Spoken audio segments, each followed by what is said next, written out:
자, 기후위기 여러 환경 문제들을 기독교적인 가치관으로 바라보고 또 실천 가능한 노력들 얘기해보는 지구돌봄 프로젝트. 자, 오늘도 기독교 환경교육센터 산림의 부소장인 김신영 박사와 함께합니다. 박사님 안녕하세요. 네, 안녕하세요. 반갑습니다. 반갑습니다. 자, 정말 오랜만에 또 뵙게 되는데 오늘은 어떤 주제 얘기 나눠볼까요? 네, 요즘 이 재생에너지 출력 제한 때문에 제주에 있는 재생에너지 사업자들의 어려움이 많다고 하는데요. 오늘은 이 출력 제한 제도의 운영과 이 향후 전망에 대해서 이야기해 보도록 하겠습니다. 네. 자, 출력 제한이 지금 무슨 소린가? 이렇게 생각하시는 분들 계실 수도 있는데, 네네. 자, 오늘 주제에 대한 자세한 설명을 좀 부탁드릴게요. 네, 이 제주도가 2012년에 카본 프리 아일랜드 2030 목표를 선언했는데요.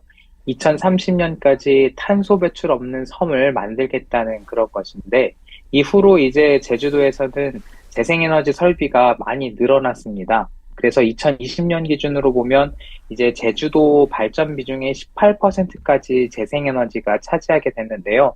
그런데 요즘에 문제가 되는 것이 재생에너지가 이렇게 빠르게 보급되는 것에 반해서 출력을 제한하는 명령이 급증하고 있습니다.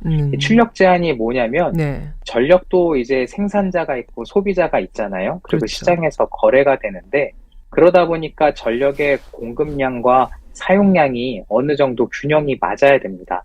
만약에 발전량이 너무 많아서 공급 과잉이 일어나면요. 필요 이상으로 많은 전력이 전력계통에 유입이 되고 그렇게 되면 전력계통 전반에 악영향을 줄 수가 있습니다. 그래서 공급이 너무 많다, 공급이 과잉이 될 것 같다 이렇게 예상이 되면 전력거래소에서 발전 사업자에게 발전기 출력량을 제어해라, 발전기를 좀 멈춰라 이렇게 명령을 전달을 합니다. 이것을 우리가 출력 제한 혹은 출력 제어라고 부르는데요. 이제 출력 제한이 자주 발생하게 되면 생산한 전기가 사용되지 못하고 아깝게 버려지기 때문에 네. 에너지가 낭비되고 또 에너지를 만드는 발전 사업자들도 그 에너지를 판매하지 못하고 또 발전소도 멈춰놔야 되고 그렇기 때문에 경제적인 손해를 주게 됩니다. 그렇군요.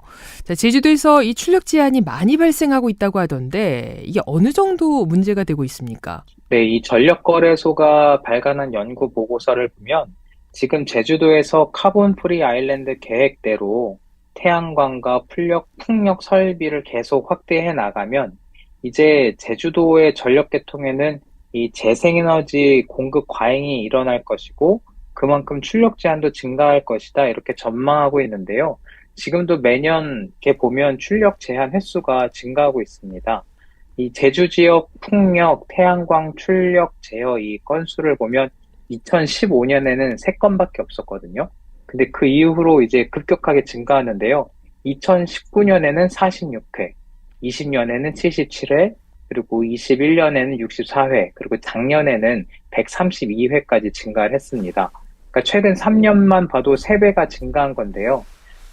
이 출력 제한이 전력계통의 안정성을 위해서 반드시 필요한 조치라고는 하지만 제주도에서 이 정도가 좀 심하게 진행되고 있다고 볼 수 있는데 전력거래소에 따르면 앞으로 2030년이 되면 제주도의 재생에너지 연간 출력 제한일이 최대 193일까지 증가할 것이다 이렇게 전망을 하고 있습니다. 네. 자, 제주에 보면 뭐 어떤 풍력 발전기는 돌아가고 있고 또 어떤 것을 멈춰 있어서 고장난 거 아닌가? 뭐 이렇게 생각한 적이 있었는데요. 그러니까 출력 제한 때문에 발전 사업자가 뭐 일부러 세워둔 경우일 수도 있겠다라는 생각이 듭니다. 근데 이 카본 프리 아일랜드 계획에 따라서 이 태양광 또 풍력 발전 시설을 증가시키면서도 한편으로 이 발전 시설들을 이제 뭐 가동하지 않고 세워야 하는 횟수가 많아진다는 것으로 보여지는데 굉장히 좀 모순적으로 보여요. 네, 그렇죠. 지금 제주에서 이 재생에너지를 계속 확대하고 있지만 동시에 화석에너지도 많은 비중을 차지하고 있는데요. 2020년 말을 기준으로 보면 석유나 LNG 같은 화석연료를 사용하는 화력발전기가 지금 제주도 전체의 51.2% 전력을 담당하고 있고요. 다음으로 재생에너지가 18.2% 차지하고 있고 나머지 30%는 지금 육지에서 전기를 받고 있습니다. 근데 여기서 이제 51% 이상을 차지하는 화석에너지 비중을 좀 줄이면 출력 제한, 재생에너지에 대한 출력 제한을 좀 해결할 수 있을 거다 이렇게 생각해 볼 수 있는데요. 이게 근데 생각처럼 쉽지가 않습니다. 음, 왜냐하면 이제 기존의 이 화력발전소 이 발전기를 일정 수준 이제 이상으로 가동 중단을 하게 되면 주파수 조정 예비력 확보라는 게 있는데 이런 게 좀 곤란해집니다. 쉽게 말하면 전력이 좀 들쭉날쭉하지 않고 안정적으로 공급이 되어야 전력 계통이 잘 유지될 수 있는데요. 재생에너지는 아무래도 날씨의 영향을 받다 보니까 이보다 좀 안정적으로 전력을 공급할 수 있는 화력발전소를 항상 일정 수준 이상으로 유지하고 있어야 된다는 것입니다. 그러니까 그렇군요. 화력 에너지 확 줄이고 재생 가능 에너지 출력 제한을 좀 완화하자 이렇게 단순하게는 볼 수는 없다는 거죠. 그렇군요. 이 재생에너지가 날씨의 영향을 많이 받아서 불안정한 측면이 있다는 것은 좀 이해가 가는데 그렇다면 화력발전소는 이에 비해서 좀 안정적이다 이렇게 볼 수 있을까요? 네, 바람이 없거나 햇볕이 약해지면 재생에너지 생산이 줄어들기 때문에 이를 대비해서 이제 화력 발전을 통해 전력을 어느 정도 이상으로 좀 안정적으로 충분히 확보하고 있어야 한다, 이렇게 말을 하는데요. 그런데 화력 발전소 같은 경우에도 어떤 문제가 생겨서 멈출 수가 있거나 또 고장이 날 수 있는데 그렇게 되면 재가동하는데 최소 몇십 분 이상이 걸리기도 하고 또 고장이 나서 멈추면 또 수리하는데 몇 개월까지 걸리기도 합니다. 음, 그렇기 때문에 이 공백을 또 채워야 되잖아요. 그렇기 때문에 화력발전소는 항상 좀 타이트하게 최소한으로 운영하는 게 아니라 늘 여유 있게 운영하면서 사용하지 않더라도 이 여분의 전기를 늘 생산하고 있는데요. 이 밖에도 화석에너지는 또 연료를 전량 수입에 의존하고 있기 때문에 석유나 가스의 어떤 가격 변동에도 영향을 크게 받는다는 점도 이제 좀 불안정한 요소로 지적해 둘 필요가 있습니다. 그렇군요. 지금 뭐 제주에서 화석에너지가 뭐 한 54%뭐 된다 얘기를 해주셨는데, 근데 만약에 이제 화력발전소에 문제가 생기게 되면 전력에 큰 문제가 생길 수도 있겠다라는 생각도 드네요. 네, 그래서 이제 이런 상황을 대비해서 필수 운전 화력 발전기라는 걸 운영하고 있는데요. 제주에는 이 필수 운전 화력 발전기가 총 4대 운영 중이고, 이제 200메가와트를 계속적으로 생산을 하고 있습니다. 이게 무슨 뜻이냐면, 현재 운영 중인 화력 발전소가 고장이 나거나 문제가 생겼을 때, 이를 백업해 줄 수 있도록 필수 운전 화력 발전 설비가 계속 돌아가고 있다는 것이고요. 음, 그래서 기본적으로 200메가와트의 전력이 계속적으로 만들어지고 공급되고 있는 것이죠.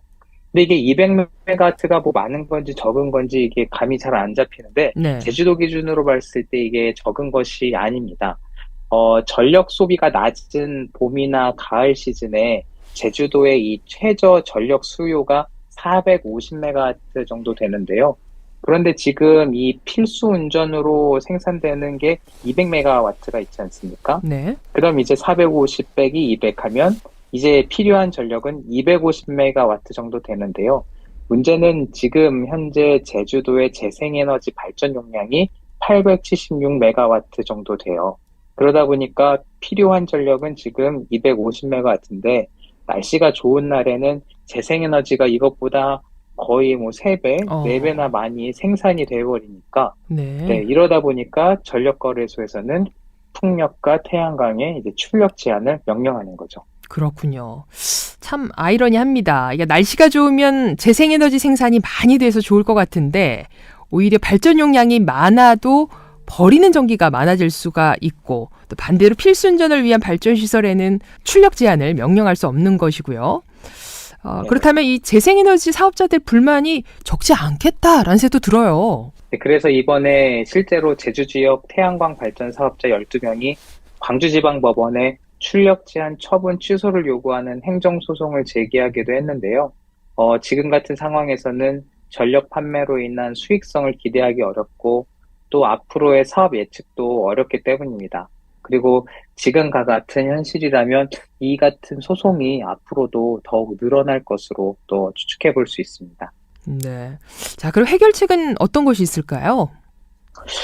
네, 재생에너지는 날씨에 따라서 발전량이 변동이 있기 때문에 좀 많이 생산될 때는 저장을 하고 반대로 생산량이 좀 적을 때는 저장해둔 전력을 꺼내서 사용하는 그런 방법을 이용해야 되는데, 이렇게 하려면 에너지 저장 장치가 필요합니다.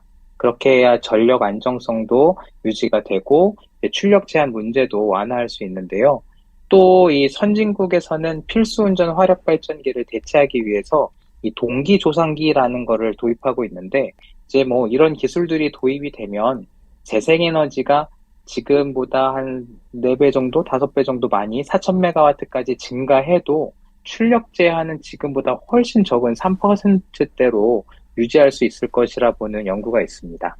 그렇군요. 그러니까 이 저장 장치나 이 동기 조상기 설치 비용도 적지 않은 것으로 알고 있는데 이런 식으로 전환할 경우에 이 경제성도 있을까요? 네, 지금 현행대로 가게 되면 탄소 배출로 인한 비용, 또 필수 운전 발전을 위한 또 연료비 이런 걸 고려해 보면 총 시스템 운영 비용이 한 3조 5천억 정도로 추정되고 있는데요. 그에 반해서 이제 출력 제한율은 19.2%로 꽤 높게 나타납니다. 그런데 방금 전에 말씀드린 에너지 저장 장치나 또 동기 조상기 같은 거를 도입하면 시스템 운영 비용이 3조 7천억 정도로 앞에 비해서 한 2천억 정도 높아지기는 하는데요. 그런데 출력 제한 비율은 3%대로 훨씬 낮아지기 때문에 분명한 장점이 있습니다. 그리고 앞으로도 이제 이와 관련된 기술들이 계속 나오고 있기 때문에 이 탄소 중립으로 가기 위한 좀 능동적이고 유연한 정부와 이 지자체의 대처가 필요해 보입니다. 네. 자, 마지막으로 덧붙일 말 없으세요? 네, 오늘은 좀 기술적인 이야기를 많이 했는데요. 출력 제한이나 뭐 에너지 저장 장치, 동기조상기 같은 말들은 사실 우리 일상과 굉장히 거리가 먼 이야기인 것 같은데, 사실 우리가 에너지 없이 살아갈 수 없다는 걸 생각해 보면, 우리가 몰라서도 안 되는 또 일이기도 합니다. 그래서 우리 뭐 교회나 기독교인들이 이런 일들에 깊이 관여하기는 어렵지만, 지구를 생각하고 또 이웃을 사랑하는 그러한 정치인, 또 공무원, 지식인들이 또 각계각층의 사람들이 많아지도록 우리가 함께 관심을 갖고 기도하면 좋겠습니다. 네. 자, 지구돌봄 프로젝트. 자, 지금까지 기독교 환경교육센터 산림의 부소장인 김신영 박사와 얘기 나눠봤습니다. 자, 제주 지역의 재생에너지 출력 제한이 무엇인지 좀 많은 분들이 또 이해하셨던 것 같아요. 오늘 말씀 고맙습니다. 네, 감사합니다.